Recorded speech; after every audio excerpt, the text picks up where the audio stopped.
I bought my first multi-million dollar business for only $50,000 down. That's just 5% of the asking price. It all comes down to a creative financing loophole hidden in the SBA rulebook that 99% of people don't even know exists. After watching this video, you will learn how to take advantage of it and buy multi-million dollar cash flowing businesses with almost no money down. So listen up, because I'm about to break down the 95-5 method step by step and show you exactly which banks approve this, show you the loan structure, and how to negotiate the best terms so that you can negotiate with confidence and get the best possible deal on your dream business. The 95-5 method takes the traditional SBA loan structure, the 10% down payment most people use to buy businesses, and splits the requirement into two parts: 5% seller note, 5% your cash. So that means that the bank finances 90% of the purchase price, the seller holds 5% as a loan you'll pay over time, and you just put down 5% of your own cash. So for example, you want to buy a $1 million business making $500,000 of profit every single year. By using the 95-5 method, that breaks down to a $900,000 bank loan plus a $50,000 seller note and $50 of your own cash invested into the deal. So if you bought that business at a 2x multiple for $1 million and the business loan is at 8% interest over 10 years, the annual service debt is going to be $140,000. So after debt payments, you've just turned a $50,000 investment into $360,000 in annual profit. That's a 700% return. And that's if you never grow the business at all. And I know that you've already never heard of the 95-5 method before, but I promise you I'm going to drop all the sauce. Here's something no one else in the world will teach you. There's a way to get your $50,000 back immediately after closing. Here's what you need to do. First, you negotiate with the seller to leave $50,000 of working capital in the business bank account, and then negotiate with the bank to give you $50,000 of extra working capital immediately after purchase. Now, what you can do is you could repay yourself that $50,000 you invested using the working capital that the bank provides, and then use the money the seller left in the bank account for your working capital. So listen, don't ever tell me that something isn't possible, because this is the biggest lie that I hear. Oh, I don't have money. But literally from the beginning of this video, I've shown you can literally create money out of thin air by negotiating with the seller to leave cash in the account and then negotiating with the bank for an additional working capital loan. So then you can borrow the money from family or friends or liquidate a credit card and then pay yourself back immediately after the transaction closes. When I was looking to finance my first deal, I started where everyone else starts. The big banks, Chase, Bank of America, Wells Fargo. And guess what? They told me that I didn't even qualify for a bank loan. So I went to the regional banks and they told me I qualified for an SBA loan at 10% down. But the 10% down is absolutely mandatory by law, and the 95-5 method doesn't exist. Of course it doesn't exist because I created it. But what they didn't tell me is that 5% down is absolutely possible. So instead of taking no for an answer, instead of quitting, I went one more tier down. I called the local banks, the small credit unions, and they instantly approved me. I probably called 1,000 banks to get 3 to 5 yeses on the 95-5 method, but the point here is that it is possible if you put the work in. So here's exactly how to find the right banks that will actually say yes to creative financing. You want the mid-tier banks or the local credit unions, not the giants like Chase or Wells Fargo, not the really small community banks either. The reason for this is because the large banks have too much money and the small banks don't have enough money. So if you go right to the middle, they're gonna find you exactly what you're looking for. The easiest way to find these banks is through the FDIC institution directory. Filter by total assets and look for banks with 10 to $100 billion in assets. These banks are big enough to handle SBA loans, but they're small enough to actually care about your business. Regions Bank, Fifth Third Bank, Key Bank, Comerica, Zions, East West, Webster, Western Alliance, Pinnacle, Cadence, First Horizon, Wintrust, and Old National. Those mid-tier regional banks are hungry for good SBA business. They have quotas to meet and relationships to build. When you call them with a solid deal and a professional presentation, they actually listen instead of immediately saying no. But let me tell you, finding the right banks is just half the battle. You also need to know exactly what to say when you call them. So don't worry, here's my entire script for contacting these banks. Hi, I'm looking to finance an acquisition through an SBA 7A loan and wanted to confirm your current lending parameters. Specifically, I'm targeting a business with X EBITDA and a purchase price around X. I want to structure it with 5% buyer equity and the remainder financed through a combination of bank debt and a seller note. So can you confirm, 1, whether your bank allows structures with a 5% buyer injection when there's a seller note on standby? 2, your minimum maximum loan sizes and your debt service coverage ratio requirements. 3, whether you prefer real estate included or purely business only transactions. And then 4, the average approval and closing timeline. I can send financials, tax returns, and an LOI for review if that helps you determine fit. When I was first looking to buy a business, my first approval almost didn't happen. I'd been rejected by dozens of banks. Chase damn near laughed me out of the building, and Wells Fargo wouldn't even return my calls. I was starting to think that this whole thing was impossible. Then I called a small community bank, Bank of the West, in my local area.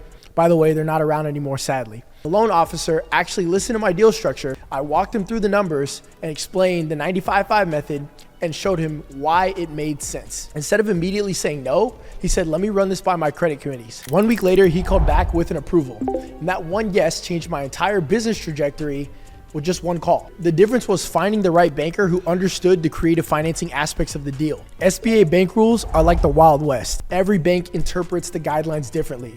You need to expect to call a few hundred banks to find one or two that will actually work with you.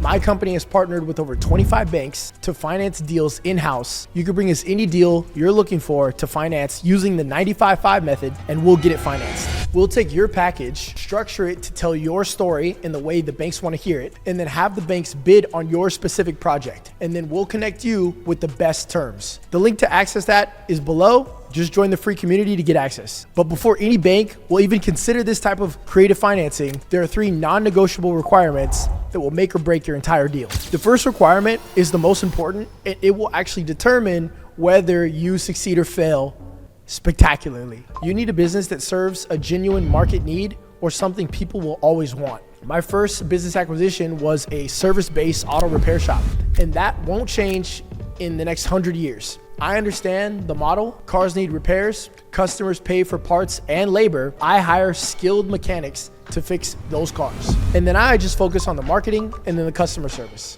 The best acquisition targets are boring businesses that run the world. Manufacturing companies, auto shops, HVAC services, these aren't sexy, but they generate consistent cash flow while you sleep. So remember, when you're negotiating the 95-5 method, the seller absolutely needs to take a note. If the seller won't take a note, it means they don't believe they'll get their money back. This signals they either know something about the business that you don't and are expecting it to fail, or they don't believe in your ability to operate the company.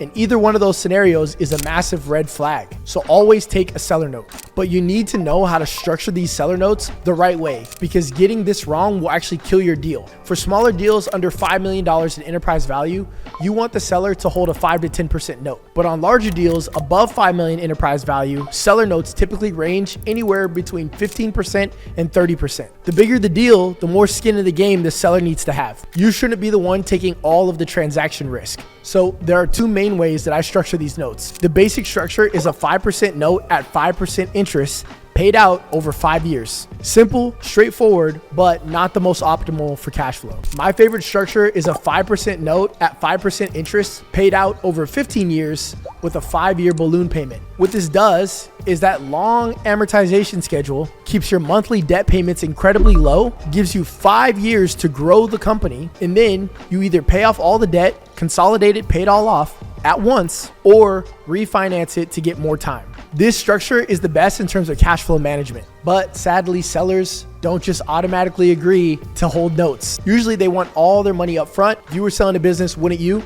You'd want to just get 100% of your money today. So you need to know exactly how to incentivize these sellers, and it all comes down to psychology and relationship building. First, you build massive rapport with the sellers. You explain that risk needs to be shared between both parties. Without the note, there's no reason for them not to take the money and then disappear to Mexico with your cash. When they have skin in the game, they're invested in your success. And remember, the seller note interest rate must compete with or beat inflation. Nobody wants to receive future money that's worth less than the money of today. If inflation is 5%, expect to pay 7% interest on the seller's note. Let me tell you the exact story of how I navigated this with my first deal, because it almost fell completely apart. It will show you one of the biggest lessons that costs new investors millions. The banks told me that based off the tax returns, they would only loan $1 million, but the agreed purchase price was $1.4 million. So I told the sellers they needed to take the remaining $400,000 as a note. That's a 30% total note, way higher than normal for a business of this size. So the deal almost didn't go through because they thought that this was too much risk. The deal was completely dead. But of course, I'm never gonna give up. So I sat in my room thinking about what it is that I could do next. That's the thing about this path.